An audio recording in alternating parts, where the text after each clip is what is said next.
Halo teman-teman, seperti yang kita tahu, seiring berkembangan zaman, media sosial menjadi tempat yang sangat populer untuk kita menyampaikan pendapat serta menerima informasi. Nah, saat ini, isu yang sedang sering dibahas adalah kebebasan bermedia sosial. Berbagai riset menunjukkan bahwa kebebasan bermedia sosial dapat menimbulkan dampak positif untuk demokrasi. Sayangnya, kebebasan ini jarang dijaga di Indonesia, sehingga dapat mengganggu dampak positif media sosial yang dapat didapat untuk demokrasi Indonesia. Yuk kita tanya teman-teman Unpar tentang pendapat mereka soal isu kebebasan bermedia sosial. Halo Pak, jadi nama saya Aviel. Jadi ini izin mau nanya-nanya sebentar ya Kak terkait tugas kita. Pertama-tama nama kakak siapa? Nama saya Galih dari jurusan HI Internasional Angkatan? angkatan 24. 24, oke. Jadi kita izin tanya, sebenarnya ada 3 pertanyaan yang bakal kita tanyain. Kakak tolong bisa jawab sejujurnya atau sebebasnya kakak lah. Jadi untuk pertanyaan pertama, apa kakak nyuarain aspirasi lewat media sosial saat kerusuhan yang kemarin-kemarin terjadi itu? Untuk kemarin jujur enggak sih. Ya, enggak. Oke. Karena emang saya hanya di pribadi saja lah. Simpan pribadi. Terus untuk pertanyaan 2, menurut kakak sendiri, apakah pembatasan yang dilakuin kemarin kayak waktu itu kan contohnya di TikTok nggak bisa live kan karena isu yang kemarin. Menurut kakak itu menghambat peran media sosial sebagai wadah demokrasi nggak? Sebenarnya kalau pembatasan itu harusnya enggak sih. Tapi kalau untuk pembatasan live terkait politik atau aspirasi masyarakat sih itu baru iya sangat apa namanya? Pertanyaannya gimana? Membatasi. Ya, sangat membatasi ya. Oke.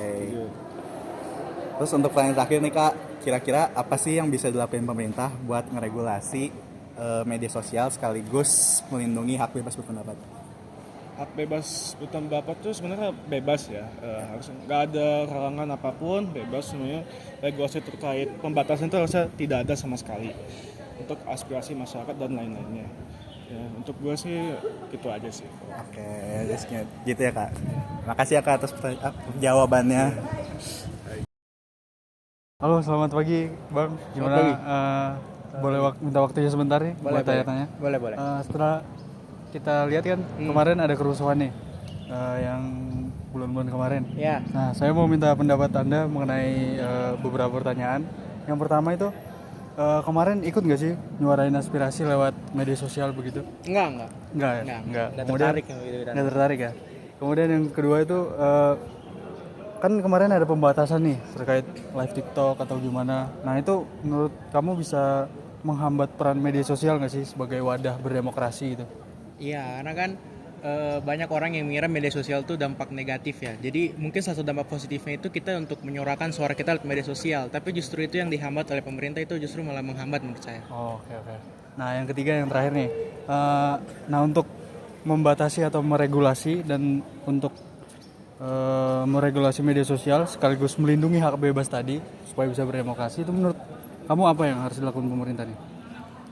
Lebih ke arah gimana ya, kan kita punya hak kebebasan, berarti pemerintah harusnya jangan terlalu membatasi ya, menyimbangkan lah antara aturan-aturan yang ada dengan hak kita untuk bebas berpendapat. Oke, terima kasih atas waktunya. Sikat.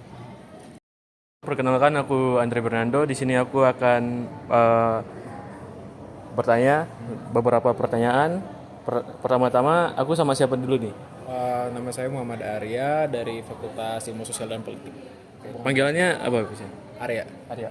Oke, Bang Ria, apakah ikut menyuarakan aspirasi lewat media sosial saat kerusuhan kemarin?